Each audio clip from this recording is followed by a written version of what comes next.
All right. Hey, welcome. The reason that we called you, and I say we because Griggs and I have had these conversations, man, while we're out there protesting about how many of us are not really there, right? And so everything that's been happening since this election has been affecting it. They started off with attacking DEI, right? And so that's brought a lot of fear into the Black community about being out there protesting. But thank goodness for organizations like 5051 because they've been there since day one. And I was fortunate enough to go to the protests at the Capitol for President's Day. And that's how I got involved with the organization. And little did I know I was going to be on the board and tasked to do stuff like this.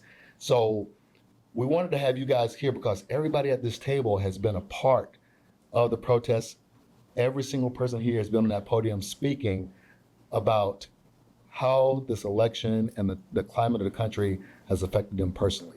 So we have a list of questions. We're going to make this a conversation, like I said, and we're going to talk candidly because it's really important to get across to people who are hesitant about protesting why they should be there.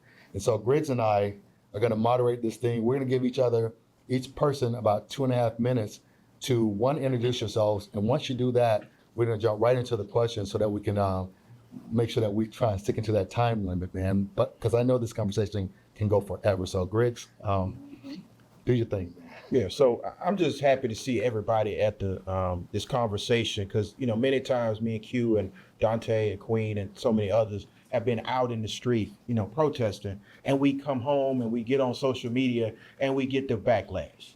Why y'all outside? This is not y'all's fight. Black people are resting. We're part of 92%. All those things that we hear. And there's nothing wrong with the people who feel that way. But we have to understand that there's a direct threat on civil rights, especially for people of color, particularly Black people. And so I wanted to have this conversation, not only for us, but for everybody else to understand the importance of right now, the importance of Black people being centered in this conversation, because the attacks from the administration were direct on day one.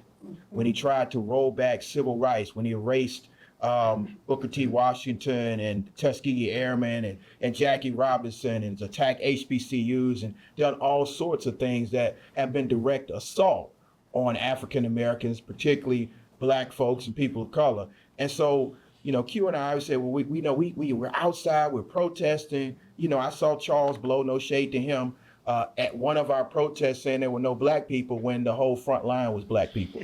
So I just want to open this conversation on the internet so we can be real about what we're seeing, why it's important for more of us to come out, and why it's important for us to center this conversation about the attacks that are happening to everyone, but particularly that are targeted at African Americans. So I'm excited to have this conversation, and let's jump in. So let's start over here.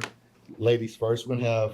Go ahead and introduce yourself. I'm Nora Borchak-Pullen, and I know I may seem like an odd choice for this conversation, but I actually grew up in a dictatorship. I grew up in Ceausescu's Romania, and I got to see the power of protest in action.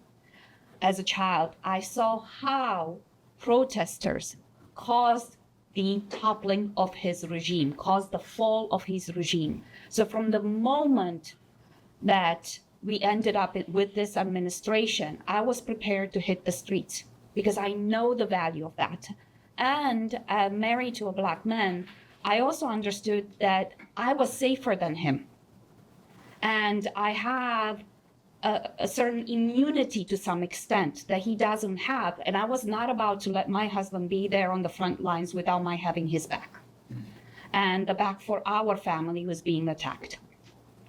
Also, as an immigrant, the immediate attack towards the immigrant and migrant community, my father came here to escape totalitarianism. Most people, vast majority of people who come to this country come seeking freedom, the opportunity to work, the opportunity to contribute. To have them demonized, to have them targeted, it's unconscionable. And I can't sit on the sidelines and I can't be silent. So I knew that I was going to be in the streets and do what I can not to live in another dictatorship. Oh boy. She done started the sermon off already. So, Representative Bell. I'm Eric Bell. I have the honor of being a representative for House District 75 in Clayton County.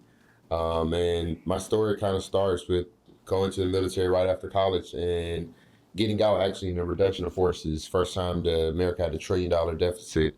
And when I came home back to Clayton, it had one of the highest, if not the highest, underwater equity rate in the nation. And I got involved with NAACP in Clayton and met Griggs through marching and protesting. And I remember one day during that we was at some protest, and I remember we were begging for elected officials to speak with us. We're literally begging for them to change laws. And that was about 2016, and I ran for a commission back then. I lost, but I stayed in the movement since then.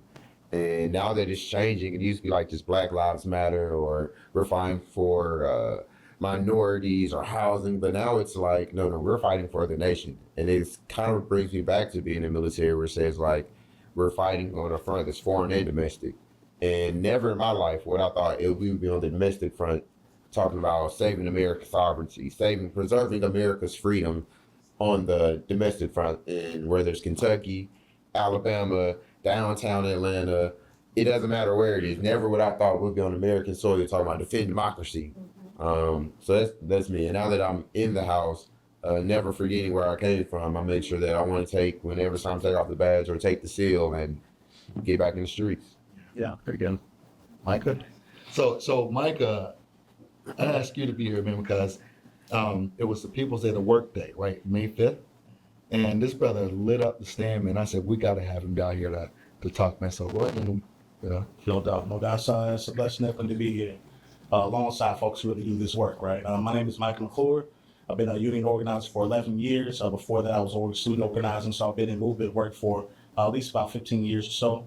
Born and raised in Chattanooga, Tennessee. I've traveled the country during my labor career in 9 states and 30 cities. But the thing that I've learned that ties us together is that we all fighting oppression, like deep oppression, especially when you think about economically as workers. And when I think about a workers' movement, I really think about the importance of solidarity in this space, but not solidarity for the sake of us being in cohesion, just in the ways we stand and where we're standing, but solidarity in our mindset and our ideology.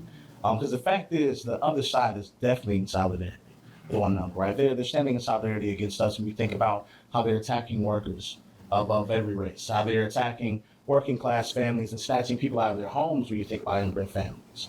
And so when I think about the context of what that means to be a Black man in the South, to be born and bred in a place where they literally perfect oppression here, right? They come here to perfect ways that they can trample on workers' rights. They come here to perfect ways they can attack working class families. How do we build resistance without acknowledging that the South is the helm of an oppressor's regime, right? And how do we ignore the fact that there are Southern folks across the globe? Now, when I think about the global South, who are organizing right now, so we think about families in Soweto, when we think about folks in Brazil, when we think about folks across the entire globe and Palestine, who literally are still organizing with such few resources, but such immense odds. How do we not do that here? And I think it's really, as we ask the question, we also have to really give space to understanding how difficult it is to do it here. Because we are oftentimes up against odds that feel like they are insurmountable. What it's like for us who are actively doing the work of justice, doing the work of organizing, to build that kind of solidarity so folks can be brave. Are we creating those kind of environments? Or are we waiting on elected officials to do so for us? Those same elected officials who bring in our cop cities, who bring in other ways to oppress us and break us, who look exactly like the folks who are on the front lines, right? And so in a city that, like Atlanta, Georgia, that claims to be this city on the hill, how do we start to pick away that kind of classification when we see Black folks being homeless in the streets? We see Black folks are disenfranchised in all these ways. We see Black folks who are dying in Fulton County Jail. We see the same Black folks who are using a pen to do those things, right? I think that's part of the conversation I would love to have, and I'm thankful to see y'all doing the work as we do. we appreciate it. We appreciate it. Dante, What's up? What's up? Man, it's a true honor to be here. I done marched with all y'all. You know, I think for me, my journey really into this movement started back in 2016. I was working in the public affairs, leading up the public affairs office in the Fulton County District Attorney's office. And we had a big case that happened. It involved 4 boys between the ages of 14 and 16. And in the midst of this trial, the victim's mother, the victim, who was a white business owner from Midtown, said, my son came to me in my dreams and said, you got the wrong people. And you know, they ended up convening this meeting in the back, you know, because the judge was like, you know, they bring the judge, you know, he comes in and has this conversation with the district attorney, the prosecutors. And I just remember sitting in that room and hearing the prosecutor say that she didn't fact check what the police gave her. She just went with what they provided. And so needless to say, they go into checking the boys' cell phone records. Turns out they were nowhere in the area. Find out this guy had started seeing his ex-girlfriend who had a new boyfriend, and nobody had dared to even look into that. And that was the first time. I mean, of course I had faced racism and injustice, but being in a place of power and seeing how we have incompetent people in these positions. And that's what it comes down to, incompetence, right? And that's, I submitted my letter of resignation, and at that point I knew, like, there's got to be somebody like me on the outside that understands narratives, that understands the media, that can help many of these attorneys who are also on the front lines really put these conversations in context. And, you know, that's when I started working with attorneys like Griggs. And, you know, of course, everybody knows we were on the R. Kelly case. And, you know, that case, what it helped me to see is laws meant to protect women, black women, weren't sufficient. You know, then we go from that to Ahmaud Arbery. And in the R. Kelly case, I saw my own daughter, her own vulnerabilities. In Ahmaud, I saw myself. And so, you know, we're pushing for this, you know, hate crime bill and supporting lawmakers. But when I looked around my own community that I call home and saw how much of these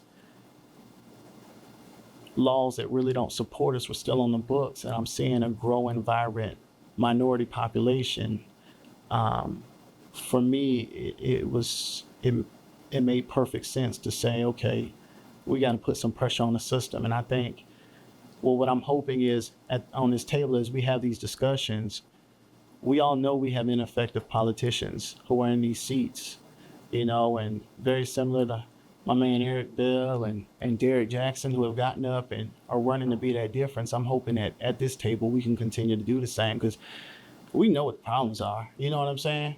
You know, we already know it. It ain't no secret what they are. And if we have folks who are ineffective, it's time to send them home. We know housing is a huge issue, and folks hide behind the fact that, oh, well, Georgia has a housing regulation law, as though we ain't got states around America that have challenged these things time and time again. And it's either constitutional or it's unconstitutional. And we need politicians with a backbone. And so what I'm hoping is like, yeah, we march, yeah, we keep the fire on them, but we take it to that next level of you know, going from protesters to politicians and making that change that they made even back in the civil rights movement.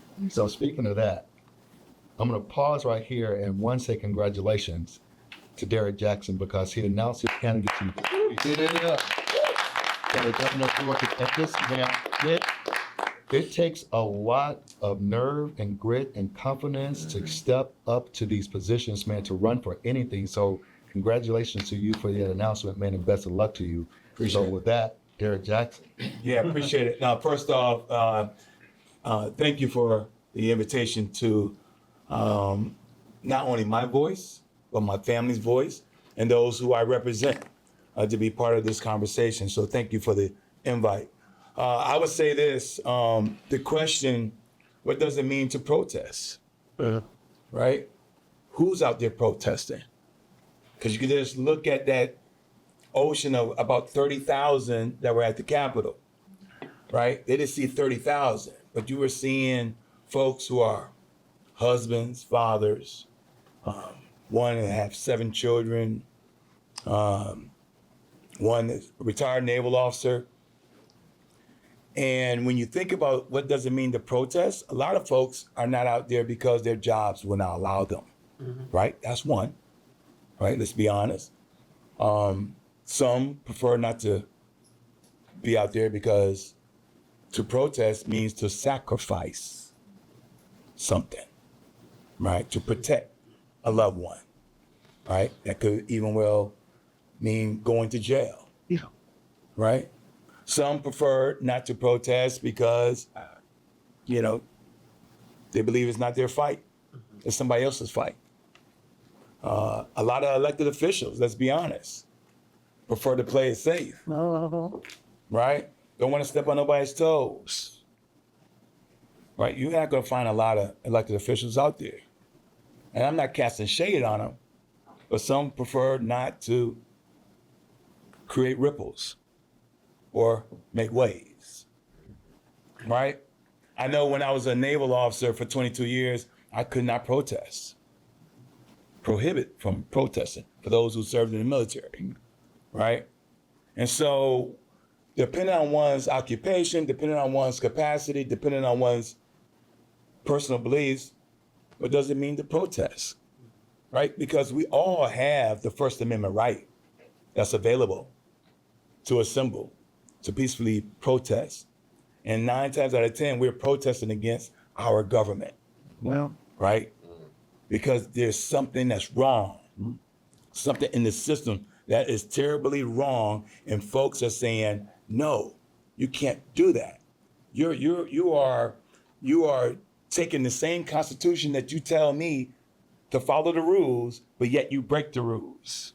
That's where we're seeing the frustration right now, right? Citizens are waking up each and every day saying, wait a minute, I work hard, I play by the rules, I pay my taxes, et cetera, et cetera, et cetera. But you're watching government saying, nah, we don't need to pay our taxes. We're going to take your Medicaid, Medicare, Social Security. We're going to take your rights away. Oh yeah, by the way, women, you do not have full autonomy on your body. So what is it for a father to tell his 4 daughters that do not have the full autonomy on their bodies like my 3 sons? So I appreciate what I do personally and professionally, because as an elected official, I truly believe we do not have the option not to be out there on the front line, protesting and picketing. And the reason why I believe elected officials do not have that option, because we all give an oath. Part of that oath said to protect and defend the Constitution against all enemies, foreign and domestic. It didn't say, well, if you feel comfortable, or if you live in this particular zip code, or you've been there this long, or you seeking the higher office to play it safe. The oath means just that the elected, you have a duty and an honor to fulfill the trust that's bestowed upon you by citizens to carry out that oath and not to make it more difficult for them.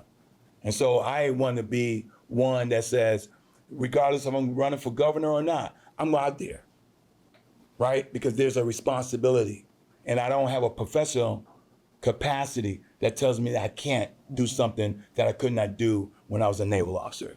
And so I appreciate this opportunity to be out in these streets, to champion for the voice of the people that hired me. We started church over here.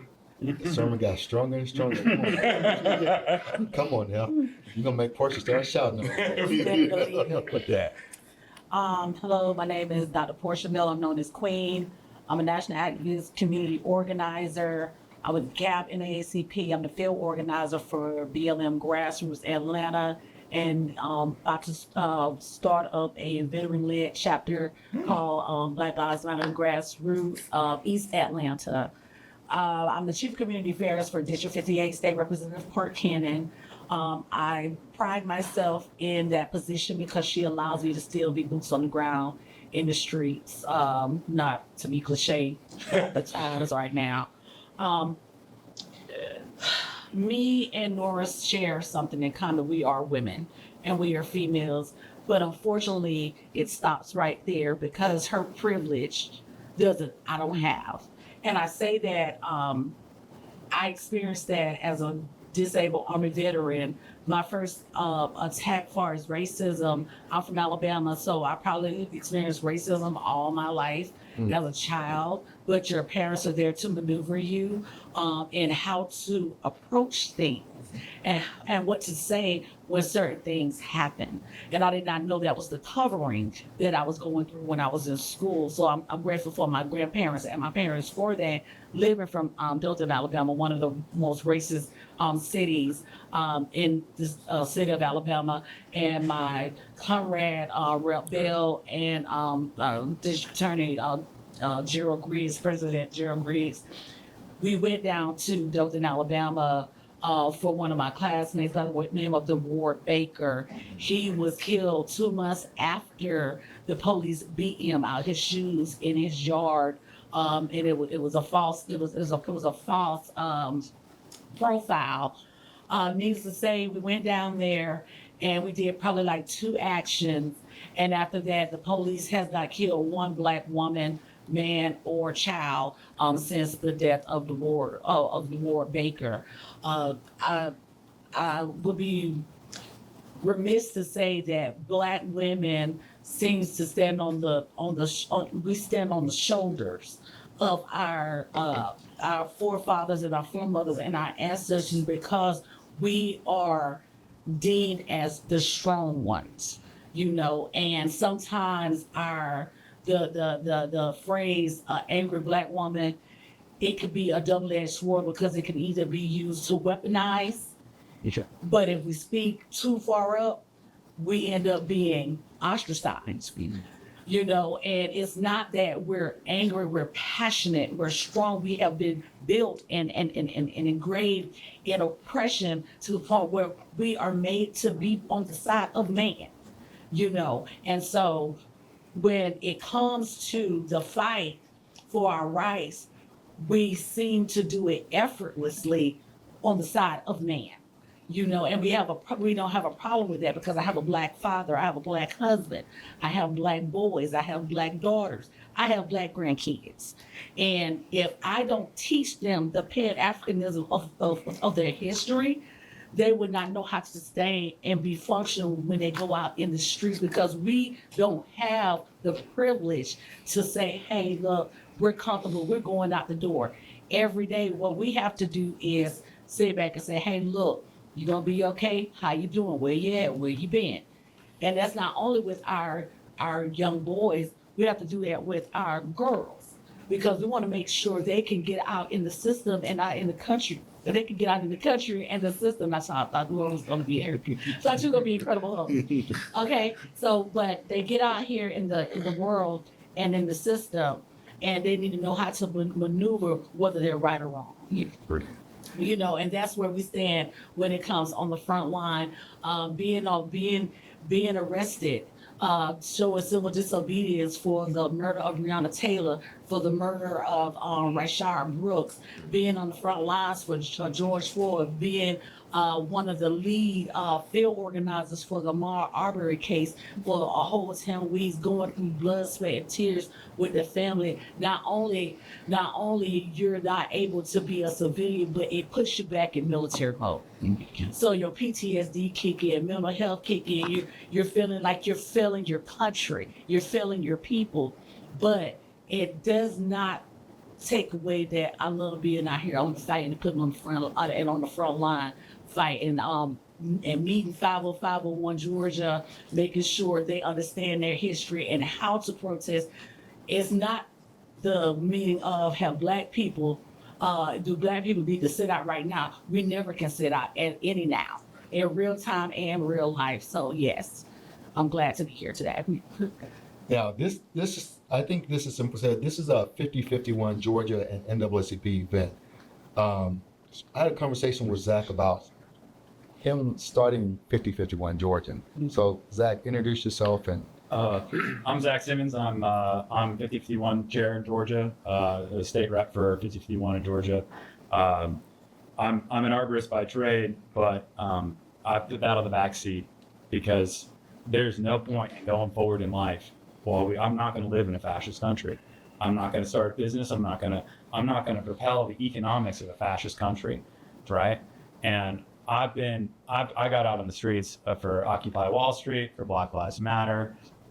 Now for this, anytime the people are out, I'm out, right? If there's a chance that people are going to grab their voice and get stuff done, I want to be there. And I really, the core of that is that I love humanity, right? And if you love humanity, you can't look at how this country treats minorities, people of color, and women, and be okay with that, right? And that's what drives what I do. I think that I have hope for humanity because I love humanity, that we can improve and we can create systems that treat people fairly, have blind justice. You know, like people say we got the best justice system in the world. 97% of the time we plea bargain, right? How is that justice? A plea bargain is either a lose-lose situation, right? You're either punishing someone that's innocent or you're not punishing someone sufficiently who's guilty, right? And it's certainly not blind justice. It's prosecution. When you have a justice system that plea bargains 97% of the time, it's not a justice system, it's a prosecution system. And it's not people like me that are getting hit by it, right? And that's not okay. And that's I'm doing what I can. And I feel very privileged to be here. So, last but not least, Mr. Castro's running for state Congress or U.S. Congress. U.S. John Lewis is great. We'll see. So, I'll introduce myself. Andres Castro, running for U.S. Congress. John Lewis is seat. And I decided to do this because I think, like a lot of us in November, we woke up the next day and we're like, oh, there was no plan. There was nothing set in motion. And I put my faith in a party that over the last couple of years has betrayed us. Biden deported more people than Trump in their first 100 days. So, you know, Trump might be doing it violently, but the party, for the most part, has been doing it behind the scenes. So I noticed that there were no people like me speaking up. There were no people like me making decisions, making policies. And at this point, I have seen a party that is funding genocide, is funding mass deportations, and they were willing to do it willingly before we stood up for it. So that is unacceptable to me. It is unacceptable for the people that are leading us to not be standing with us. And I think something snapped in me that day where I said, no one's coming to save us. We got to save ourselves. The community has to save ourselves. And I am a software engineer by trade. I am an introvert, nerdy guy. But something inside me that day, I see the system and I see where it's going to lead us. And if we don't stand up for it right now, we will be regretting not standing up for ourselves as we're being shipped out of this country, as we are being enslaved. I'm a software engineer. Yeah. Hey, listen, so we're going to jump into these questions. I'm Attorney Griggs. Well, There's one more. oh, The late guy. I'm sorry for being late. My name is Hood Gay. I'm a reporter. I don't know if everybody know me, but I do reporting in the city of Atlanta, outside in areas. If it's breaking news, I'm gonna try my best to be there. I attended a couple protesters. Well, not say a couple, but more than a couple protesters, and met Attorney Griggs and with a couple people there. And it was a good experience. I was able to put the stuff on my platform and let the people that follow me see, like behind the scenes on what's going on, like the fight from the ground. You know what I'm saying? Like walking the streets, protesting and giving a voice to the people. So and I displayed that on my platform. I got good responses. A lot of people stand with what I do. Everybody don't just see it as a joke because I'm pulling up to the scene with a robe. That was just to get their attention. You know what I'm saying? I'm more I'm more intellectual than what people might see because I'm on there joking around. You know what I'm saying? So if you guys didn't see his piece on Fox News this week, Yeah, I Yeah, appreciate hey, Fox News. Yeah. This, but the realest thing is, man, is what you're doing resonates with someone, right? You're giving the news perspective from the streets, like the Yeah. protest front lines, and so that's why we ask you to be here because that's of value to our community. So the people that you can reach, you can tell them, hey, look, it is safe. I've been out there on the front lines protesting. Come out there and join us, right? Yeah. So we're gonna jump into these questions. We'll have Attorney Griggs go ahead and direct, man, and ask these questions. So, as we stated, and I just again thank everybody for being here because it's important. But I think the biggest thing that we continue to see on these platforms is the misinformation about the protests. And so I want to get into some questions. And the first question is the one that's the most important to me. And this is for anybody. Why is it especially important for people of color to be protesting right now? Anybody can jump into this. Why do you think it's important for people of color to be protesting right now? Because we're going to be the first ones to suffer. Yeah, they're coming after the immigrant community. But once they're gone, we're next on the chopping block. Point blank, center. We're next on the chopping block. And you may be sweet now. I got my American green, not my green card. I was born here. But so what you're born here, you can be enslaved here too. So that's my thoughts. 10% of Americans can't find their citizenship paper right away. And so all those unhoused people, they're targets for ICE, they're targets for immigration. We have a lot of unhoused Black community members here. And once they're done with the Latinos, they will come for anybody who doesn't have proof. And But they already started coming for the Haitians, right? yes, exactly. So it's not just a specific color. It is brown and Black people. So, I don't subscribe to the once they're done with this, they're trying to make a white nation, right? Well, and I think that's the part that we got to have a conversation about, and that's why I like, if you ever look at that asterisk at the top of the census data, what does it tell you? These numbers ain't accurate, right? So they'll tell you we're all minorities, right?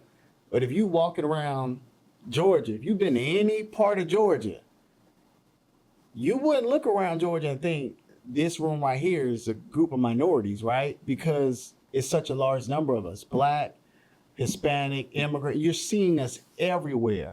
And we're a direct reflection of what this country looks like. And so the fact that the orange man's in office again, right, isn't because this country voted for him, but it's because there's a last ditch effort by those who are still holding on to power. By those still holding on to power to ensure that they can keep it. They know this country is getting brown. And I mean, if we honest, it ain't just getting brown, it's getting blacker. That's just honesty, right? And so it's going to be incumbent on us to really make sure that we're organizing and mobilizing. And so when we talk about what the importance of us being out on the front lines is we're all tied together. Dr. King said it. Whatever happens to one side is going to happen to the other. And so if you think you can sit this out because you mad about this past election, there is no sitting this out. You know what I'm saying? There's no sitting this out. Like I got a 7-year-old daughter that has less rights right now than her mother was born with. There is no sitting this out. And so either we gonna stand up and we gonna ride out together, or they just gonna come get us individually. I'm sorry. Go ahead. No, you got it. I'll be honest as well, though. I think that it's really important to know that those folks who are in the streets are the ones who control the narrative. And so oftentimes we've trusted and entrusted folks who call themselves our allies to control the narrative for us. Yep. And the fact is that as much as I may appreciate my white comrades who are fighting for me in the streets, they cannot speak for me as a Black man from the South. I cannot speak for you as a Black woman, right? And so the fact is that those folks who are in the streets get the chance to control the voice and what's actually empowered. Because the fact is, I know more folks who trust this brothers as a news source than Fox 5. Right. And so as we're not talking to those folks right now, we're not actually actively engaging with folks. What's the narrative that Fox is carrying? What's the narrative that ABC is carrying? How are we controlling our own narrative and also constructing a new one? All right, because I think that really clearly when you think about, for example, like access to abortion care in the state of Georgia is a very, very important issue to us all, right? But also, if you're not talking to Black women, you won't really realize that That's a very scary conversation for Black women for a very long time, because more of them are dying on that operation table. Less of them can actually trust the folks who call themselves doctors and their care, right? And so we have to ensure that if we want to actually really not be on the menu, we got to be at the table. And part of being at the table also is those of us who are at the table engaging and pulling in new folks and new voices who hadn't been represented there. Because that's oftentimes we call the problem the folks on the outside of the room. Sometimes it's the very ones who we gave keys to the door or the problem as well. And I just want to say, piggyback on the gentleman that just talked, we have to be empathetic to our people of color. Because we have been in this fight way past Jim Crow. We have been to this fight all the way for the freedom of 1865. So when we sit back and say, yeah, we don't want people to be to the point where they're just so tired they can't get out, we need to figure out the why they're not out. This is not our first rodeo with Donald Trump. So to get him out the seat and for him to come back in the seat, and we out here saying, hey, the flood is coming. Hey, the flood is coming. Don't do that, because if we do that, we're going to be in a world of a situation. And now that Project 2025 is being played out, we, as you know, not only 92% of Black women voted against Trump, 46% of Latinos voted against Trump, and I believe 70% of Black men voted against Trump. So the people that are at the table is not the problem. It's the people that is not at the table that is the problem. You know, and it makes us weary when we do fight with our allies, because we're like, hold on, why we got to always be in the front when y'all need some extra reinforcement? But when we're out here, like in summer 2020, you know, we do have allies like Zach that was out there. But I went from being a militia to being peaceful and nonviolent, because I was practicing under the arts of Fred Hampton and Huey P. Newton. That was my mind state, you know. But I knew that would not last long if I stayed in a violent space.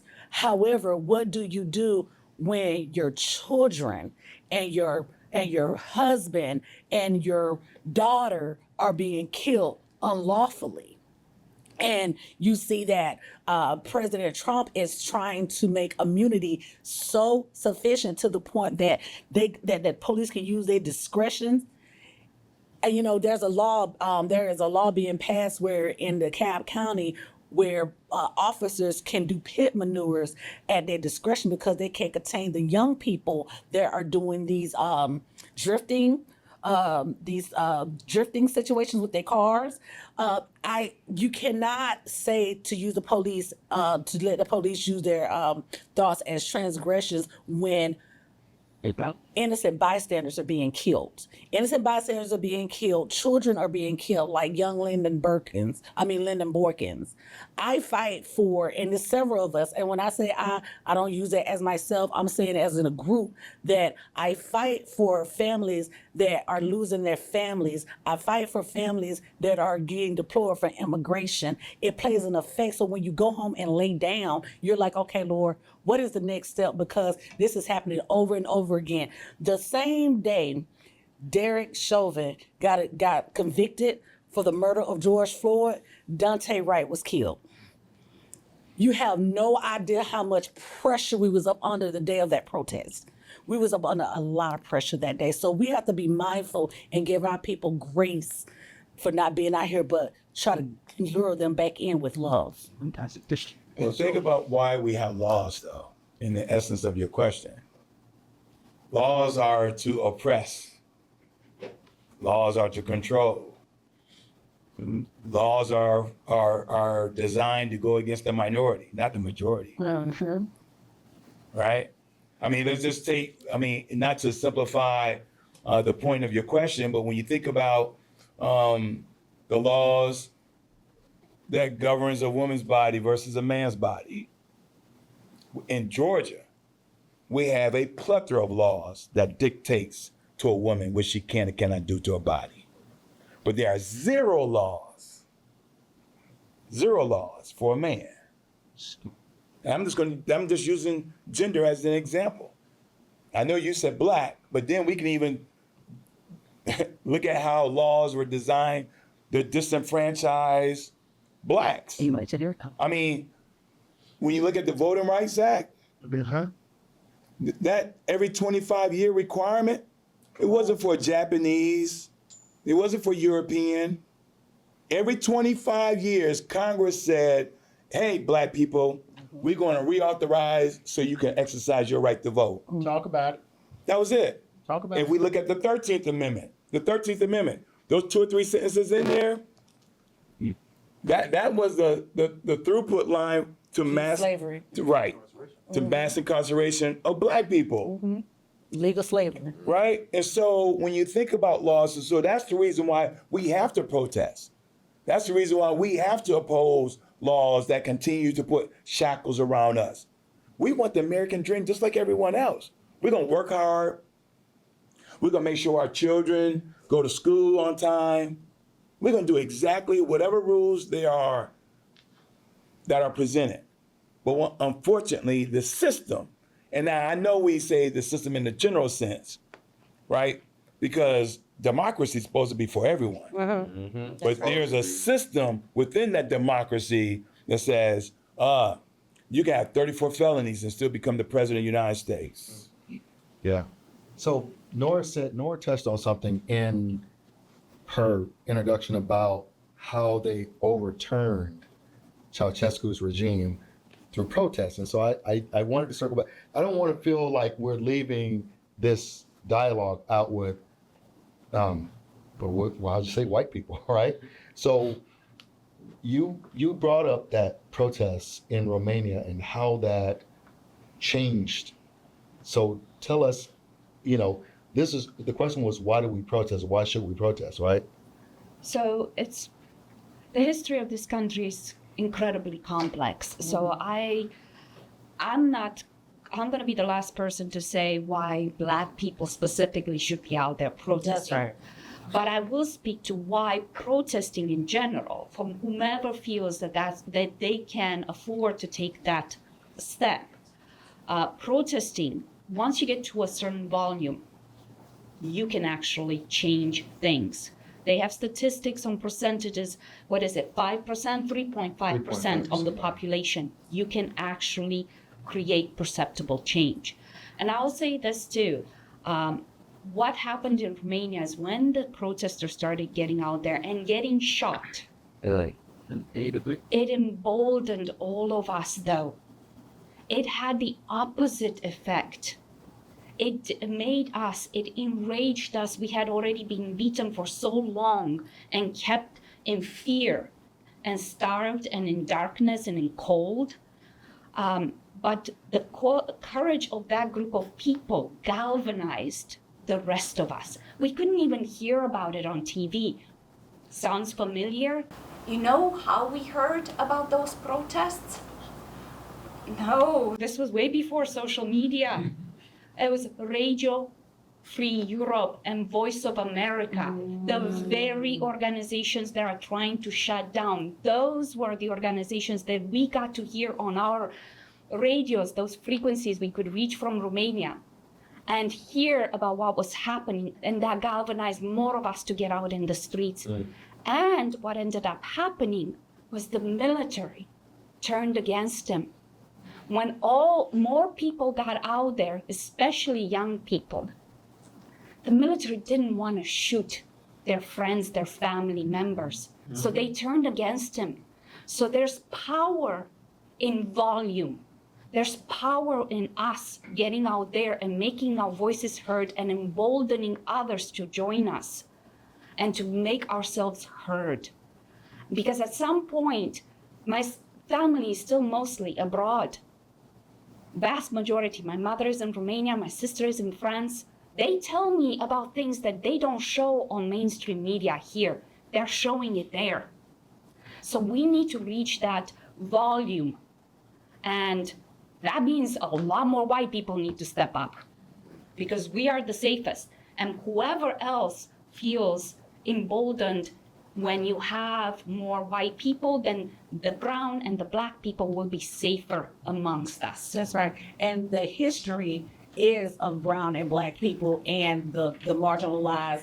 And when I saw in LA where they were they was snatching up, deporting people, and ICE was out there, it looked like a third world country out of the military. And I'm just sitting there like, if people can't see what's going on, if they can remember Michael Jackson, Man in the Mirror, where the Hindu man was in the middle and he set himself on fire, that's how radical it used to be, but we cannot feel that we have not reached that volume, because summer 2020, we was outside. We, like during COVID, putting our lives on the line just to make sure we flipped the seats twice, that we got Biden in the seat, that we had to make sure we got Trump out the seat. You know what I mean? So it can happen.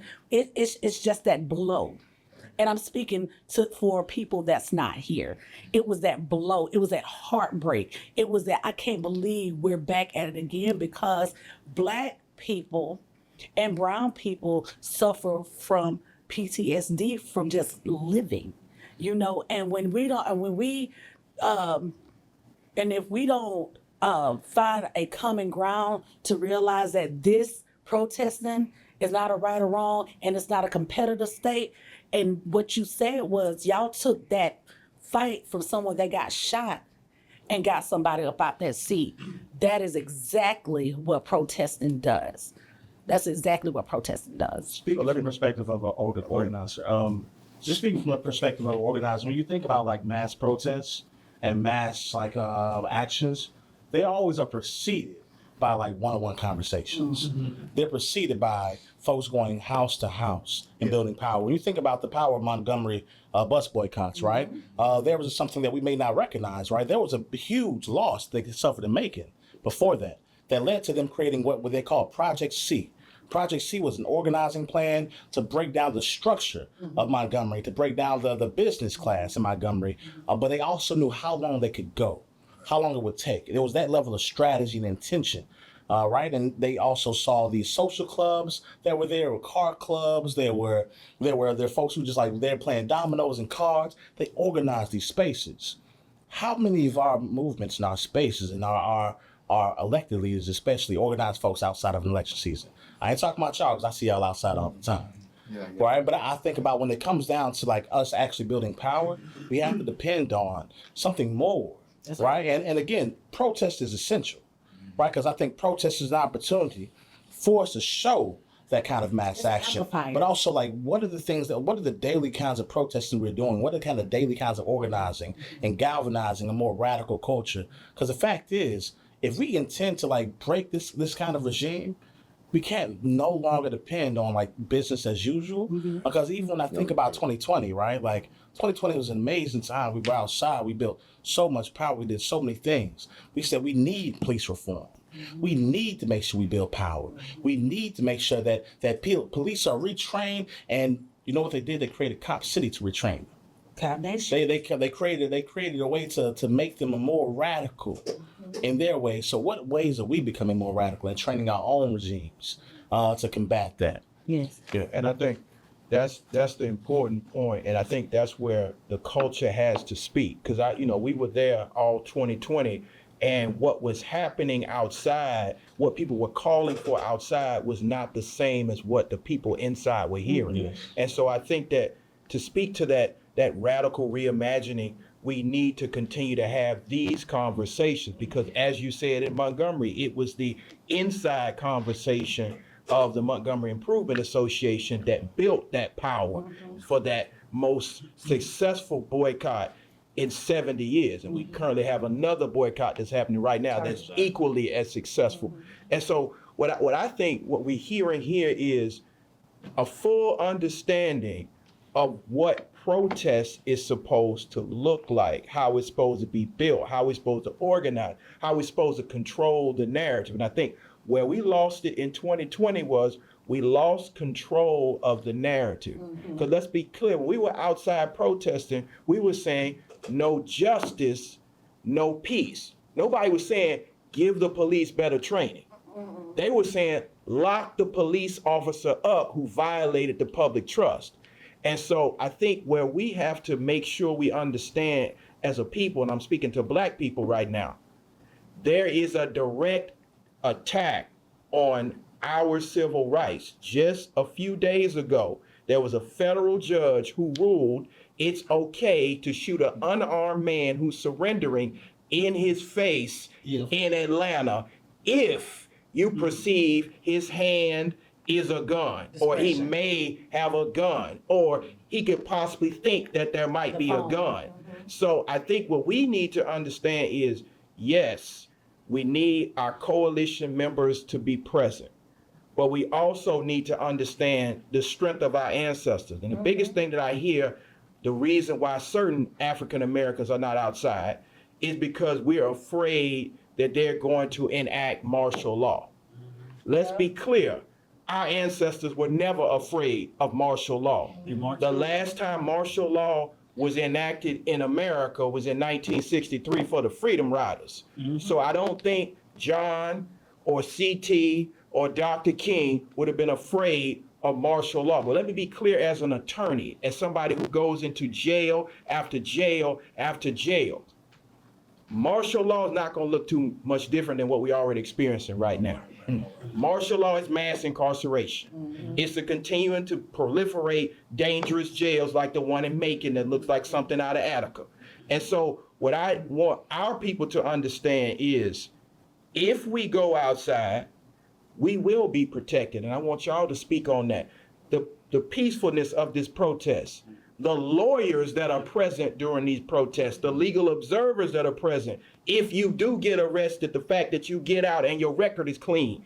I need people to understand this is not just a photo out, a moment of solidarity, a moment outside. It is fun. We do get to chant. Sometimes we dance. But you also need to understand there's strategic planning that goes into it, and you will be protected. But what I want y'all to hit on is the next question. What do we risk by staying silent and inactive in this political moment? What do y'all think the risks are if we just decide to sit home while all this is going on? So really quick, right? I want everybody to be in this conversation, right? We're talking with each other about this. There are people sitting at this table who, like, I'll go back to him because that Fox piece, there was some pieces of it that struck me, and the parts that struck me was sometimes he's showing up before the police get there, right? He's in dangerous situations where there might be shootouts. I saw a clip on the thing that was shootouts, right? And so you can speak to that part of staying on the sidelines and not saying anything, right? Not doing anything. What have you noticed in your reporting, in your activity with these protests? What are the risks of sitting and doing nothing? I mean, everybody won't change. Everybody want a voice to be heard. But if you sit back and do nothing, how can you ever expect change? And it starts in the community. How can you want the world to change if you don't make change in the community? You know what I'm saying? So it's like, oh, we want this to happen. Okay, cool. Well, how are you gonna? What steps are you gonna take to make it happen? So it's gonna take by making your voice heard, getting out there to the protest. Just getting out there on the front line, and then hey, if you don't take no risk, you don't get no reward. So that's how I look at it. Like it's cool. I risk myself, every day, but I ain't scared. I didn't been in the streets my whole life. You know what I'm saying? So I ain't scared. I don't care. What's on the other side is worse. Like it ain't even about that, but it's just about I'm a man. You know what I'm saying? I'm not tripping. I'm gonna go anywhere, any and everywhere. If they say I can't be there, I'm gonna be there. I had a situation yesterday. People and the police tried to give me a hard time on the scene. I still did the report. You know what I'm saying? Because I know my rights. As long as I'm outside this country, tell you, I need you to just leave me alone. Let me do my job. Freelance journalism. I don't need police. I don't need y'all to protect me. Now, on the other hand, y'all can get mad if something happens to one of these folks out here because they try to talk to me the wrong way, then y'all gonna be mad. You know what I'm saying? Just do y'all job, I'm gonna do my job, and then we gonna get up out of there. I think I go, you got sister. I think that the risk would be deepening the injustice. if we don't continue to protest and use our voices. Now, there's other avenues that we can use. You can boycott, protest, sit-ins, die-ins, things of that nature.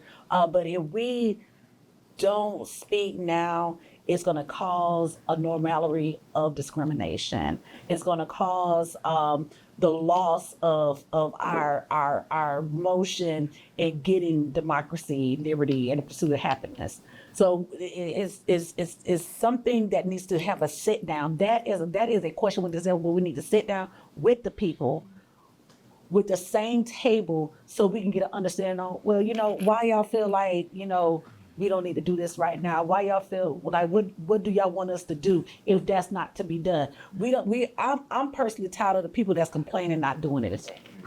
That is a big problem to deal with people that you're out here, you're doing everything you can, you put your blood, sweat, and tears and mental health on the line for people to say, hey, we're gonna critique this because. But it's like, well, what is your option? I mean, they always gonna hate from outside the club. I'm talking about. You outside. The beauty of 50-51, and Zach, please speak to this. You saw this need of now, right?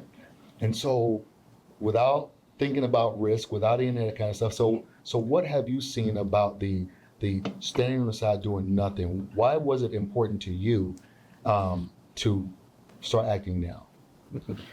Well, I think we're in a unique situation. White people haven't been coming out, right? But this is the first time that white people are scared because they can see we're leaving Republic behind, and we're going to full-blown kleptocracy, right? And not everybody's going to make it. Plenty of people like me ain't going to make it. You know what I mean? And point being, right, is that these people are getting scared for the first time. Mm-hmm. And y'all have been scared your entire lives, legitimately, right? You live in a dangerous place. Right, y'all live in survival mode. And I think as white people come out, I think that brings a lot of power, right? Because they're not as disenfranchised as y'all.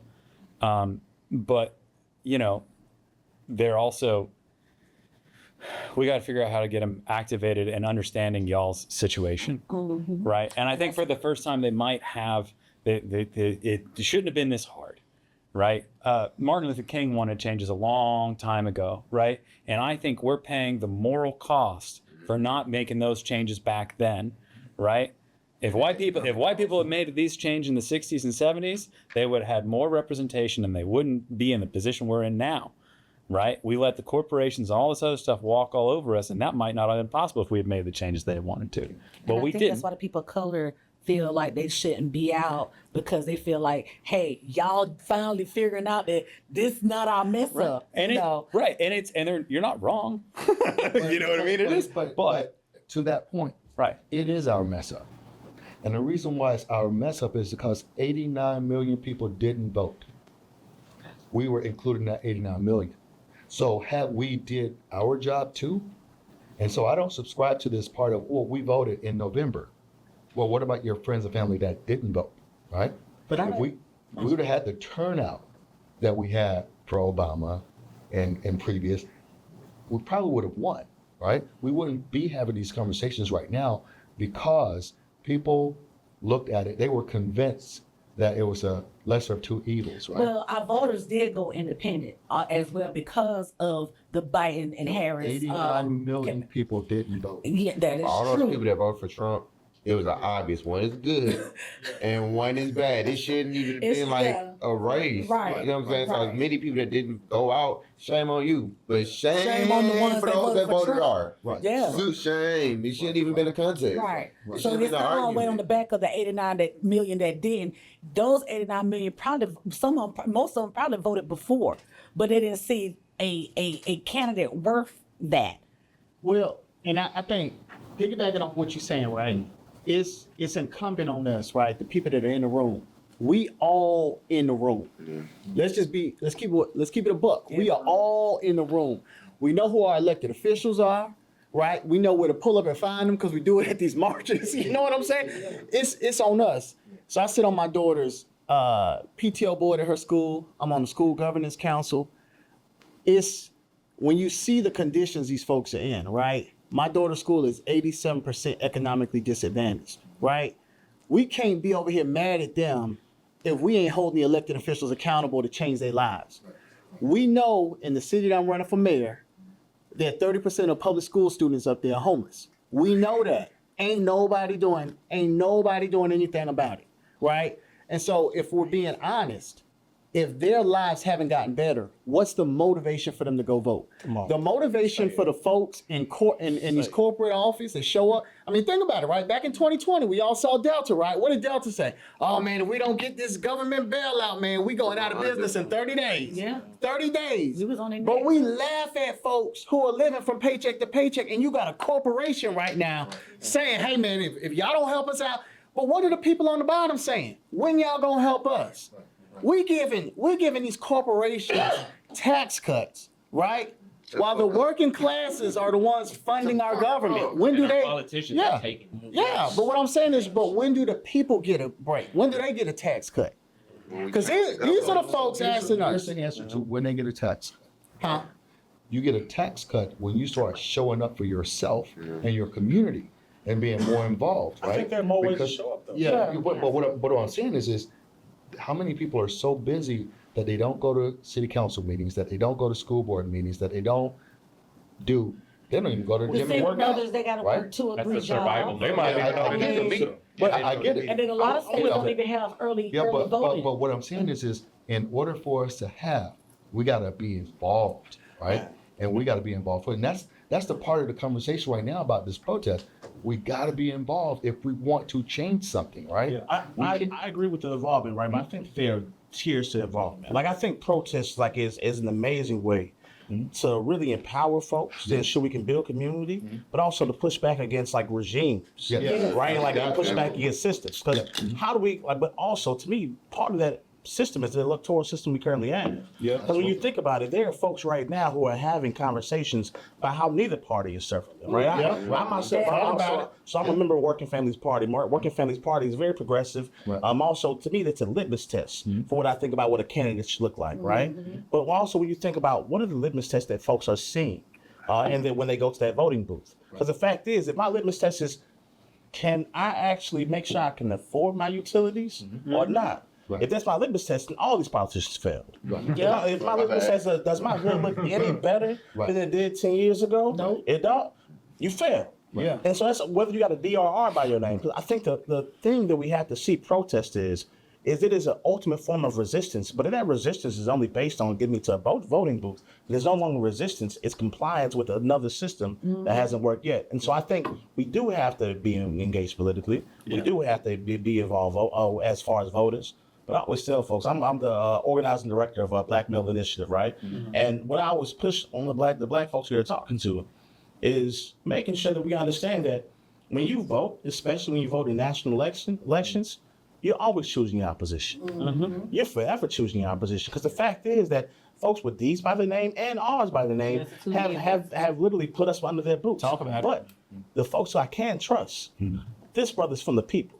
Right? What came from community organizations, came from community organizing, was lifted up through the ranks of that space. These are the people you get to meet when you're on the front lines. Yeah. I get to meet Griggs on the front lines. I get to meet Dante on the front lines. I get to meet Portia on the front lines. I get to see what leadership can possibly look like. And so for me, I think protesting is important because now I get to have a different litmus test. Right. It's no longer judged by what I see on the news. It's now judged by folks I'm actually meeting or doing the boots on the ground work. And to piggyback on you with that, that's why Andre Dickens get hell from everybody. No, I'm trying to be spicy out here. They know who I am. It is what it is. Cheers to you. Right. Cheers. But what I want to say, the reason why Mayor Andre Dickens is catching hell because he was our comrade. He was on the front line. He was there fighting for the same oppression that we're talking about right now. And he turned right around and said yes to Cop City. You know what the most heinous things that Trump did when he first got in office? he got rid of all the OIGs. Yes, he did. Well, you know one of the most heinous things that Andre Dickens did? He got rid of the OIG. Isn't it crazy to have these same folks? Like, and that's why I began to think, are we trusting these folks with our liberation? Are we trusting each other with defining what liberation is for us? I think that's when we win. But and I think just piggybacking off of what y'all are talking about, I think one of the things that's often missed in this conversation is, when they were organizing and protesting before, we ain't have 11, 12 cities. Exactly. You know what I'm saying? Like all these cities, because I mean, let's be honest. Until Dante started running around waving his Juneteenth flag in Sandy Springs, everybody thought Sandy Springs was what? Yeah. They thought it was Atlanta, and if they didn't think it was Atlanta, they thought it was what? Roswell. Or they thought it was a city where no black people lived, right? No, I said white. Yeah. And so, Yeah. All three are correct. The point I'm getting at is, before I started raising H-double hockey sticks up there, how many of them brothers and sisters from up there were coming back down to Atlanta to have this conversation with y'all? Yeah. We're forcing a conversation. Somewhere along the way, we allowed capitalism to separate us from this movement. You know what I'm saying? That's what happened. We had what they say, them Negroes down there, and you see what I'm saying? And so we just got to have a real conversation about this because, again, it don't matter that I live in Sandy Springs, right? My daughter at the end of the day is still black. Oh, she's still black. Yeah. My wife, right? She might have this beautiful degree and she might be a doctor, but guess what she is? She's still black, right? She's still coming home crying because she's seeing the impact that this industry is having on black women, right? You know what's great about this conversation? We got a dude sitting at the table that's running for governor that can change a lot of this. So I hope that, man, your ears are perked up back there hearing what we think about leadership and how leadership needs to change to be for the people, right? That's right. It can't continue to be, for the purse, all right? It can't be that this is about the money. And when people get in these positions, they forget these conversations that we've had. So if you're running for office, you're at this table, listen to what's happening right here because this is what's important. Yeah, well, and I appreciate that point, Coach. But here's the thing, though, y'all. We cannot miss. I believe in listening first, and so when Gerald Griggs asked that question, the words "risk" is in there, "silent" is in there, and "inactive." Right? 89 million people did not vote. Registered folks, right? We're not talking about folks in jail, nothing, right? Why were they silent? Why were they inactive? See, because if we took a poll around this table and say, what is democracy to you? What is the system to you? We're going to come away with multiple responses.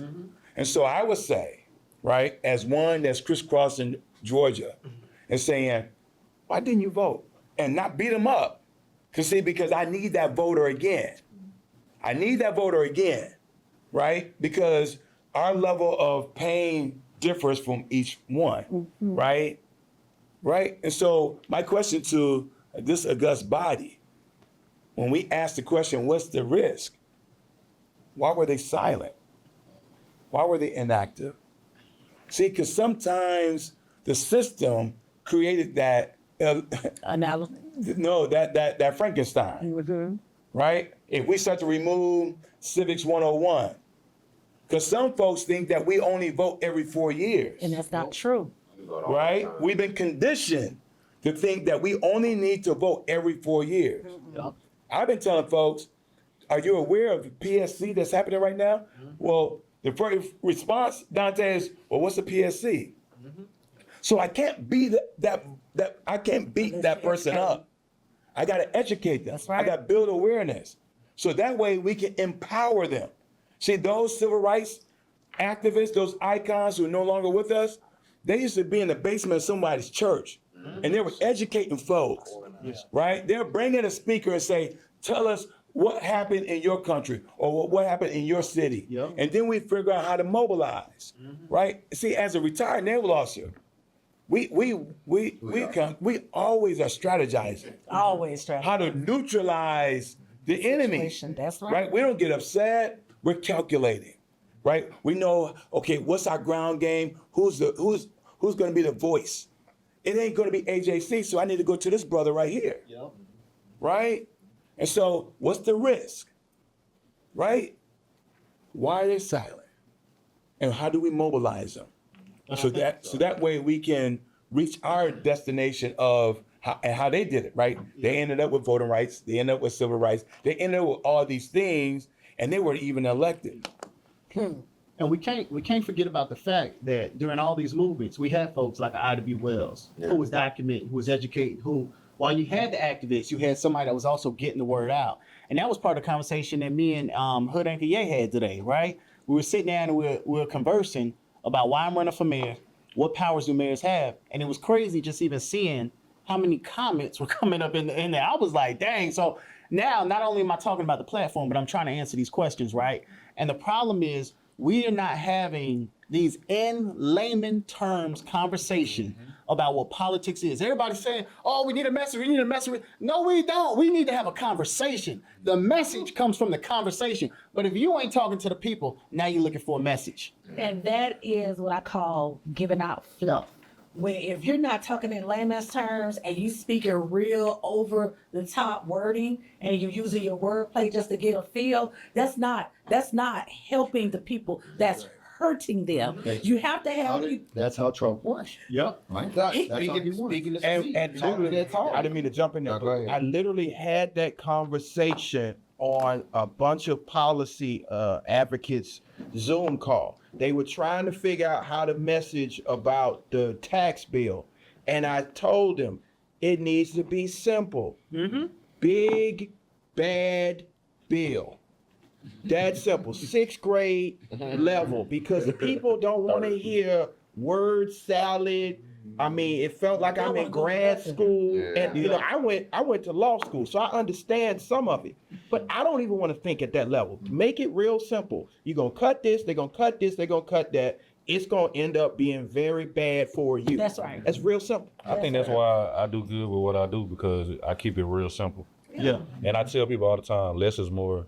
Yep. Like, That's why I let people know I want foot in the revolution. I want foot in the trap, because I do not ever want to lose my sight of my own That's right. people. Even though they think I'm When losing. Michael rolled in, he's like, do we get to curse on this thing? And I was like, geez. But what's real is that they really had a conversation, because our elected officials now are getting on TV and cursing, right? Yeah. They're saying the parts that they say at home, and people are now like, okay, cool, right? Yeah. I mean, shout out to Jasmine Crockett. I mean, but you got to be real. That's what people feeling. Yeah. If y'all want to know what the people of color feeling, they feeling exactly how she felt. Why? Because we have an incompetent president in the seat that lacks the education of thereof to be a people person. But Zach, you wanted to say something? I want to say something, Oh, okay. if I may. Yes. And I would like him to say something from his immigrant perspective as well. Because you brought something up very important. Civics and this country's history. There's a reason why a lot of white people don't understand the plight of immigrants, and don't understand especially the plight of the Black population in this country. And that's because they would rather be comfortable than be confronted with the truth of this country. And here's the really odd thing. When you have an immigrant that knows more about your country, and I should stop touching the table. But this is the whole coming out. But when you have immigrants better informed of the history of this country, you have an issue. And there is something very powerful about overcoming the ugliness that is part of this country's history.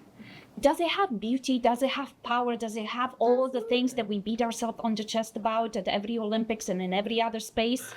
Yes, it does. But does it have also the fact that you raise people as chattel? As an essential part of its history, its economy, and its power in the world. Yes, it does.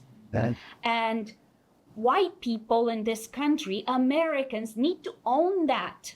And us that are foreigners and are white, guess what? We get to own it too. Because in this country, my skin has privilege. I had somebody say to me, and she was talking very, this was a black woman, and say to me, white woman, right? And she was talking, and I was like, I had this visceral reaction to it. I'm not a white woman. Yes, obviously I'm a white woman, but I never grew up identifying as one because in my country, we didn't have that. Okay. It's the only country. But I have a responsibility to this country that's my home now, to realize that I walk here in that white skin with this white privilege. Me too. And so if we want to create a better system, you can't just shut the blinds down and not look out the window what's happening and not understand why others feel the way they feel. I like it. That's right. And we all should be taking the naturalization citizenship test to graduate from high school. I mean, look at the man, right? Yeah. She can answer one. She don't even know who Ruby Bridges is. A1. What? And she's still alive. Yeah. What? Right? Probably went to school She with said, it. I'll get back to the very point that you're making, right? I mean, I think about it. Blacks, Frederick Douglass. I've been reading a lot of Frederick Douglass, y'all. That's right there. For the last 8 months. 8 months, I've been reading Frederick Douglass. Yeah. Frederick Douglass is the reason why we got the Emancipation Proclamation. Talk about it. He used accountability with Lincoln, right? They had to go back and forth 13 times, right? And the reason why Frederick Douglass came up, because someone asked me the question last week. They're like, so we understand you're running for governor. What's your thoughts on reparation? So I said, are you seeing reparation as a black thing? They're like, well, every time we hear reparation. I said, well, tell me the difference between reparation and tax cuts. Right. Both can be talking about direct deposit. Michael, what's the difference between reparation and tax cuts? Because government is going to take your money and redistribute, right? So if we can use tax cuts for the top 1%, we can use reparation for those who have been disenfranchised. Yes. Those who've been left behind, those who've been murdered and lynched, and their descendants who are still here. Oh, you trying to get Right? my vote? Okay. And so this all came up because they were talking about Tulsa, Oklahoma, and I had just walked in to do an interview that's going to be revealed tomorrow, right? And so they wanted to get my thoughts on reparations, and I said, well, for the record, you do know I introduced a reparation bill. So So I'm not saying something that I'm just doing something to get elected. This is who I am. This is who Marie Jackson raised. Okay? Right? I didn't just say I'm gonna increase minimum wage to $20 because I want to get elected. No, there's a bill, HB 600. The top name is Derek Jackson. Because you cannot tell me, Georgia, the most prosperous state, $5.15. There are only 2 states less than $7.25. Anybody want to know what the second state is? Mississippi? No. South Carolina? No. Oh, Georgia's one. Tennessee. No. Wyoming. Georgia and Wyoming. That's it. And so don't tell me that you want to do something for citizens in this state and you're okay with doing tax cuts, but you want to have a conversation with reparation. You don't even want to do a study around reparation. And I said, just for the record, and I'll go back to mute. I say, Abraham Lincoln is the father of reparations. He did it twice in 1862. Owners. Abraham Lincoln is the father of reparations. He did it twice. Who'd he give it to? Okay? Twice. He gave it to white men, Come on. $300 per slave. Come on. In April of 1862. And then Congress said, well, we're not going to just give them money, we're going to give them land too. And then in July of 1862, he gave them 160 acres, every white man, to the tune of $271 million. land that they took from those natives who were already here. Okay? And so we're not the creation of reparation, but they'll try to repackage, right? And it just like how they talk about defund the police and all this other stuff, right? We're not the originators of this. Nope. But what we understand laws. That's what Frederick Douglass said. Hey, this Constitution thing, are y'all gonna abide by it? Because if you're not, just let me know. But if you are, give me the 13th Amendment, 14th Amendment, and 15th Amendment. Cool. And then we need to come back and get those women. And we gave them the 19th Amendment. They use laws. Thurgood Marshall used laws.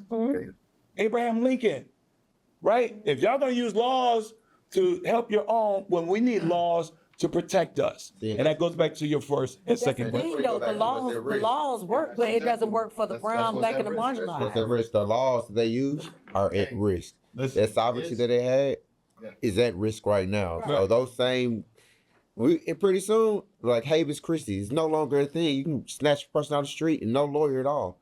That's at risk. It's happening. So we got work to do. Yes. We got work to do. First of all, Coach Q, I just want to say thank you so much for pulling this table together. This is family. You know, Castro, Bill, Griggs, Micah, Carter, Jackson. Like, these are politicians I trust. Yeah. You know what I'm saying? Why? Because I see them at work. I see them always working for the people, and they do not sway from their beliefs. Yeah. You listen. I said the first person was President's Day. The first person that I called after was this man. I said, man, I got to show you something, all right? And so the next protest, he was there, and he was on stage speaking, and Derek was on stage speaking, and Eric was on stage speaking, and I was up there, you know, and so we were talking to Bree and Zach, and they were like, my wife says, hey, there are a lot of white people, all the speakers were black. I say, yeah, you know, because here's the thing that they're doing. They are entrusting us with what they know is being taken away from us, right? So that part about stepping up, being at the smallest meeting in your community, organizing, picking up trash in your neighborhood, that's where it starts. Yeah. So we can't be too good to have those conversations and organize those things.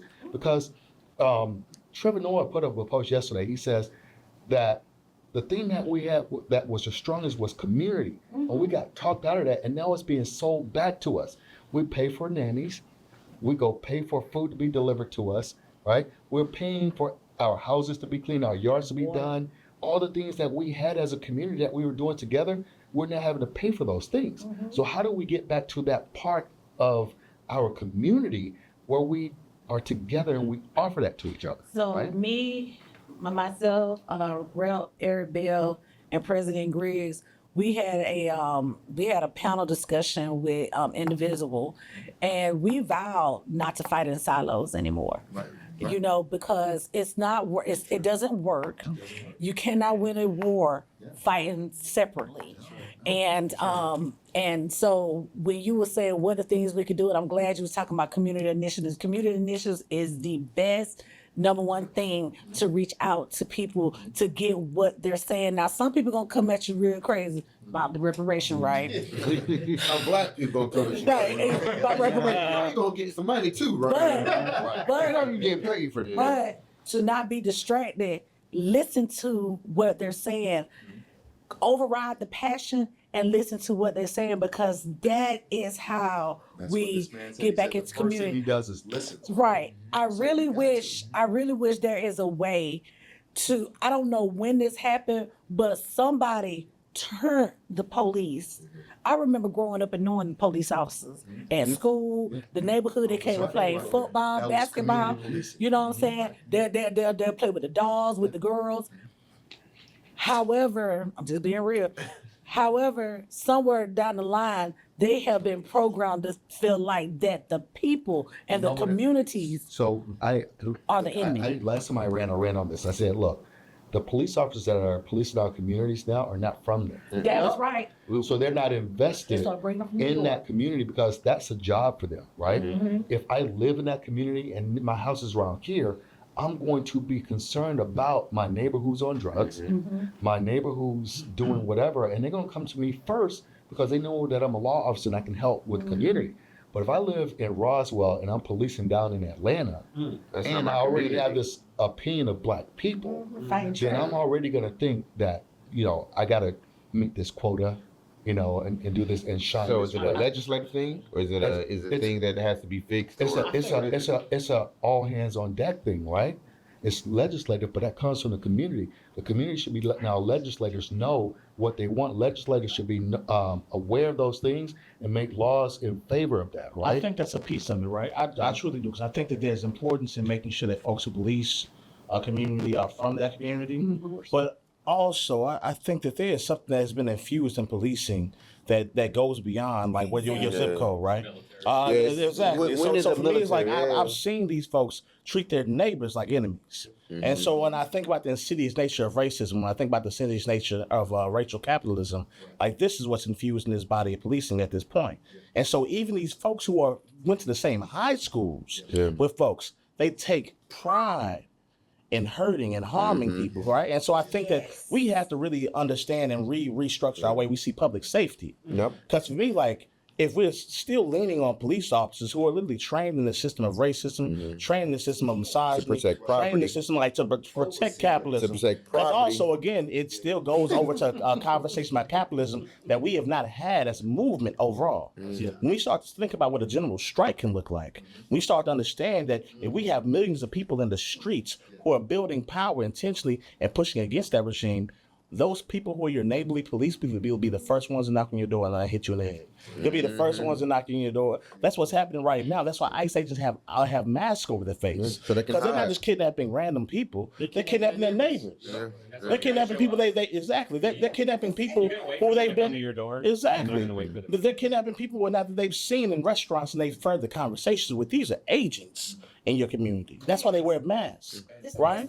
Yeah, facts. And so I feel I'm more fearful of them being my neighbor. Not Klansmen or Gestapo. These ain't Klansmen. It's the new Gestapo. Yeah, Leads fact. us to the conversation of what the 89 million people were looking for. Yes. The 89 million people are looking for In the streets? the truth. They're looking for, and I respect all of the politicians that are at the table because they're not really politicians. They're people that happen to work in the legislature. That's really Public good. servants. Public service. But I think what's missing in this conversation is the recognition of that third co-equal branch, the judiciary, and holding law enforcement officers accountable for when they violate that document you just said, the Constitution. Because I promise you, the ones that are wearing the mask, and let's be clear, they can't wear a mask when they testify in that courtroom. They can't wear a mask when they have to justify to 12 citizens why this individual is detained and convicted. But I think ultimately how we get those 89 million people back is our movement has to be as successful as the movement in the 60s. That means creating legislation. The biggest mistake that we made, no shade to whoever was in this meeting, but when they went to Biden for the George Floyd Justice and Policing Act, they sent the wrong lawyers. Talk about it. Because when people are outside, you're outside to raise awareness, to change laws. Yes, sir. We didn't change laws, so we haven't been as successful as our foreparents, but we still have an opportunity to, because what the people are saying is we need structural change. We need legislative wins. We need to make sure that my community looks different because I have something that I can use in that third co-equal branch to make them politicians act right. Come on. And so when I see a president who can't spell law, doesn't understand what it means to be in court and not lose, And don't go to Congress. and does not understand that the Constitution is not just at, I can just follow it if I want to, or it's a suggestion. No, thank you. And so what I think we should leave this conversation with is this is just a comma. Yeah. Because in the last movement, you had all the people at the table. So did. You had, our working class citizens, you had our professionals, you had the lawyers, you had the doctors, you had everybody. And then we just said, listen, this is what we're not going to accept. We're going to get laws changed. And then, unfortunately, the Jerome Major for Justice, when he started talking about the institution of capitalism, got a bullet in his head. Yeah. And so what I think what we have to do is to make sure we remind all of the people that were outside, because me and Dante had this conversation all the time about the previous movement. There was a broad swell of support. It was a rainbow coalition. It was led by Black women.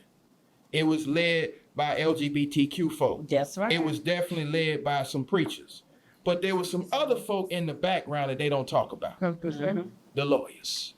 There's a lawyer in Alabama, I think his name is Fred Gray, who was the architect of the civil rights movement. And, you know, we talked to Fred. He always reminds us, even though we went to go talk to him because he was the lawyer, but he reminds us to have the lawyers there so you can codify this stuff. Talk about it. If we don't codify it, then we just repeat history. One of the greatest things that Frederick Douglass was able to achieve, Thurgood was able to achieve, Fred was able to achieve, is these laws have been codified. So we have a clown, and I'm gonna say it on the live stream, a clown who says natural birthright citizenship. That's ingrained in the 14th Amendment. It's actually the first sentence. It's not up for discussion. It's not up for debate. A federal judge said this was the most ridiculous argument he's ever heard in his life. Yes, sir. The Supreme Court will rule very soon, 9-0, that this is not even up for debate. And so what I think we have to re-empower the people is this. The Constitution is very much alive. The problem is we have a third co-equal branch that's remaining silent. We have lawyers who have forgotten their oath. Because let's be clear, as much as I appreciate law enforcement, y'all not the law. Talk about it. Talk about it. It's true. That's right. We are. When you go into court, there's only one group of people that are the officers of the court. That's right. The only people that can pass that bar. And so the challenge I want to leave is not to the 89 million people, because I understand why some of them did come to vote. Yep. My challenge is for the lawyers, because there was a great lawyer who actually was the champion of the civil rights movement. He doesn't get enough credit, and that's Charles Hamilton Houston. He was the person who taught Thurgood. He was the first African-American to graduate from Harvard Law School. And he said a lawyer is either one of two things, a social engineer or a parasite. We have too many parasites. We have to make sure that individuals understand that when they exercise their First Amendment rights or their Second Amendment rights or any of the amendment rights, they're going to be people to stand up. Yep.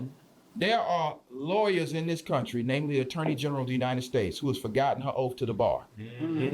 You are not the president's lawyer. That's right. You are the people's lawyer. That's right. And if he violates the people's rights, you have to file suit against him or lock him up. That's right. And so, you know, that's what I think we should close this out on. I mean, we got the fierce urgency, now we got a whole lot of things. But I want We y'all. got two questions. I want y'all to understand something. That when we go outside to exercise our constitutional right, she's right. It only takes about 3.5% of the American citizenship to change anything. That's right. We close to 7 to 10% that's been outside with 50-51. I mean, they've had the largest protests in the last 5 years. But we also have people that's been at the table who were at the largest protest in American history. I'm gonna say that again. 2020 was the largest protest in American history. It was outside for 200 and some 200 and some odd days, went across America, Louisville, DC, Nashville, Chattanooga. It was so much fun. It was. People need to see that too. They Like, I do. think that's part of the movement that we're missing. Hey, and Like back in the day, it seemed like it was so much fun. Like you had Aretha Franklin singing and the Beatles and Hey, stuff. did we have little baby pull up at the We protest? did. But then he got scared and said he'll never do it again. Yeah, but, you know, He I'm said, sitting "I ain't there doing that no marching. more." Sorry, flashback. I'm sitting there marching. I'm like, you know, no justice, no peace. I see this bicycle roll by. Man, what? Hey, man. You on that mic? Is that a bicycle? video. Then 3 weeks later, I'm like, okay, but anyway, it's a lot of fun. But I think what we have to make sure we get across those 89 million people is this movement's not over. Yeah. It ain't been. It ain't finna be over. We know how this movie ends. So y'all need to be a part of the movie. Otherwise, in 20 years, y'all gonna be looking back at the footage and be like, man, they was outside and they changed the course of American history. And I was sitting in my room talking about, man, I don't know, it kind of scary out there. Until they hit the front though. Yeah. We're not But I stopping at do- the Civil Rights Act Right. this But time. I No, do- we're not. No. But I do want to say that the fear that that white people have right now, it needs to be utilized. You know what I'm saying? Because one thing, one thing I learned in the Arbery case is that one thing white people don't want another white person to do is make them look bad. And they made sure that those 3 vigilantes went to prison because of the Twice. yes, because of how they treated a young black man. You know what I'm saying? So our allies are very important. So I am grateful to be part of 501 Georgia as one of the 50, lead. 51, Georgia. 50 states, 50 protests. It's 50-51. What? What's the fix here? 50 states, I'm 50 from capitals, Alabama. one Y'all- movement. what- You're good. You're good. What y'all want me to do? I got clarified. Queen, listen, I hear you, but I don't want white people to have amnesia because this is not the first time this That's the fear. democracy, right? This is the 4th time in the history of this country, okay? And it's always been a white man. I can go back. We can start with Thomas Woodrow Wilson. Okay, so this ain't the first time. We don't need white men and white women to get amnesia, right? Because it's real easy to get amnesia. That's right. I mean, because if we Union, were We might together like we doing were that at 9/11 back in 2001, I just got a military. Trump would never be in office today, right? So we can't. So black people, we don't have the option not to have amnesia. No, Right? Because we even train the next generation. When I was teaching my sons how to drive, hey, listen here, man, I need you to stay alive. I need you to stay alive. Because an attorney needs a witness that's alive. Because a dead person cannot That's how we speak. taught our kids. Sure Right? did. And so we never get the opportunity to have amnesia. Right? And so I just want to make sure, just because I agree with your point, but this ain't the first time we've been here. Yeah, I was going to And get so to that. we've saved America. Black people. Always. Clayton County one time. Black, what? But I'm just saying, black people, in 248 years, we saved democracy. This will be our 4th time. Okay, so we just don't want to have amnesia. We got to let them. Okay, all right. All right, All right, I'm going back to kids, music. with their dogs, and, so, real quick, we're gonna start with Dante down here. We're gonna go around the table. One word, a reflection with this conversation and what you want to see go forward. One, let's get it. Dante. Empowerment. Good. Mike. Solidarity. Mr. Bell. Action. Fruition. Communication. Multiply. Community. Liberation. And Coalition. My word for everybody is champion. We need to be each other's champions, right? Non-stop. Mr. Griggs. Karma. Hey, look, I appreciate you guys. He must be. We knew this conversation was gonna be fire, and it is, man. So we're gonna keep that flame lit. We're gonna do this again.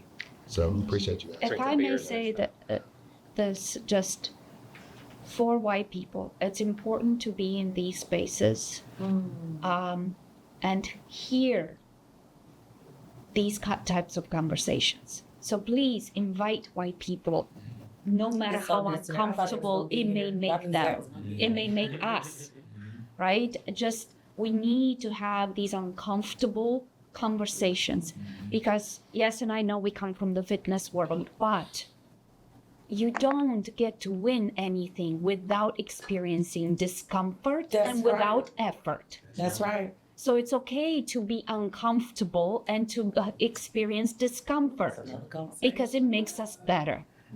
And it would make us better allies to actually hear the truth versus being placated and platitudes. Yeah. We need to be confronted with the truth. Amen. I love the fact that Glenda's back there. Yeah. She back there. She about to throw that fist up. I just want to say as well, my favorite pastime was making white people uncomfortable. Well, one thing I did tell the organization, I said, this is your I'm sorry. Yeah. So there's no need every time you see a black person or a brown person or march to say, listen, I'm sorry, no, but we need you. Hey, Yeah. where's Bree? We need you to march. Come over here. Come out. Bree's over there. Yes, Bree. She was hiding in the cut. Hey, girl. Hi. You rolled him down here, didn't you? I did, yeah. Hey, what did you need me for? Just say hi. Just say part of this year. Yeah, my word is unity, and also as a white woman, I'm excited to continue to show up because I won't continue this for too long because I know we've been here for a little while, but we're all missing out on community. And if there's one thing that people of color and Black community has consistently been an example of, it's community, you know, and white people should be jealous of that. I mean, so and in adversity all the time showing up. So I am hoping that there is a lot that when white people continue to show up here in this space, in this activist space, I'm hoping that they're opening their eyes and feeling with their hearts and seeing what we've all been missing out on when capitalism is running the show, you know, and we can do better, and we can make our government work for the people, and we can make things right, and we can make things just, and the 99% isn't going to miss out. We're all going to have something to gain. I like it. Hey, we'll see you guys next Saturday on 2 All right. Yeah, can we plug? Huh? Can we plug? Can we be did you guys talk about that? Okay, so Juneteenth Atlanta Festival, the parade starts at 12. It's 2 days, it's Saturday and Sunday. I think that the festival itself starts at The parade starts. the parade. The parade goes to the festival. Yes, but it starts at 12. Yeah, the parade does. Yeah. Right. We have to. We're gonna, the culmination is the festival in the park. Yes. No. Yes. Yes. So, bunch of floats, bunch of people marching in the parade. It is not just a parade. Celebration. It's a celebration. It's a community. We can't say that word. It's a cookout. It's a march. No, the biggest one, It's everybody coming together and showing up for Atlanta because this festival has been going on for a couple of decades now too. So really important for Atlanta culture. So we hope to see everybody there. Excited. Yeah, live music. Thank you guys. I'm already for what? It's our duty to fight for our freedom. It's our duty to fight for our freedom. It is our duty to win. It's our duty to win. We must love and protect one another. We must love and protect one another. We have nothing to lose but our change. We have nothing to lose but our change. And that comes from our political prisoners.